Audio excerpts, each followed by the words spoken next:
मैंने अपने काम से कुछ दिनों की छुट्टी ली है और मेरे पति भी घर से ही काम करते हैं। कल मार्गशीर्ष गुरुवार है और मैं बाजार में नहीं जा सकती, इसलिए मैंने अपने पति से कल की पूजा के लिए कुछ फूल और पान के पत्ते लाने के लिए कहा। उन्होंने बाजार से 4 नारियल भी खरीद लिए, प्रत्येक 25 रुपए का।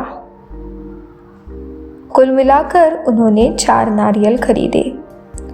घर आते समय उन्होंने 2 खीरे, कुछ हरी मिर्च और भिंडी भी खरीदी।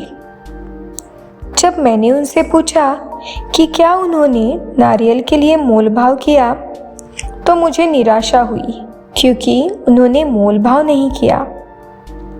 मैंने कहा कि ठीक है। सबसे पहले मैंने खीरे, मिर्ची और भिंडी को साफ सुथरा किया। बाद में दूध का पैकेट फ्रिज में रखा। उसके बाद मैंने मिर्चों के डंडल निकाले और उन्हें प्लास्टिक के डिब्बे में रखकर फ्रिज में रख दिया ताकि मिर्च लंबे समय तक ताज़ी रहे। मैंने हम दोनों के लिए ग्रीन टी बनाई। अपने पति के साथ सिरपिन के दर्द के बारे में अपनी बातें साझा की।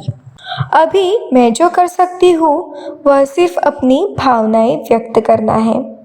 अचानक मुझे कॉलेज के दिनों की याद आई जब ग्रीन टी से टोनर बनाती थी और न जाने क्या क्या। इसलिए ग्रीन टी की पत्तियाँ फेंकने के बजाय मैंने उन्हें दोबारा उबाला और स्प्रे बोतल में डालकर रख दिया और चाय ठंडी होने के बाद पुरानी गुलाब जल की बोतल में भर दिया। उसके बाद मैंने अपने पति से कहा कि वे मेरे बालों पर थोड़ा ग्रीन टी का छिड़काव करें और इससे मुझे वाकई संतुष्टि का एहसास हुआ।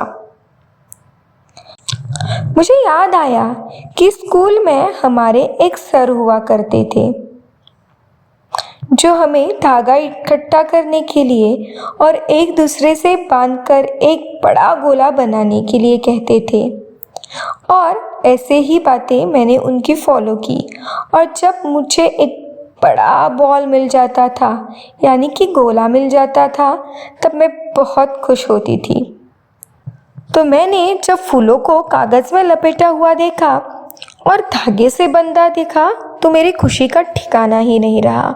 वही प्रक्रिया जो बचपन में मैं किया करती थी, आज भी ऐसा करके मुझे खुशी हुई। मुझे अपनी दादी याद आ गई जिन्हें मैंने 2 साल पहले खो दिया, और अब सुरपिन से हूँ तो उनकी याद और ज़्यादा आती है।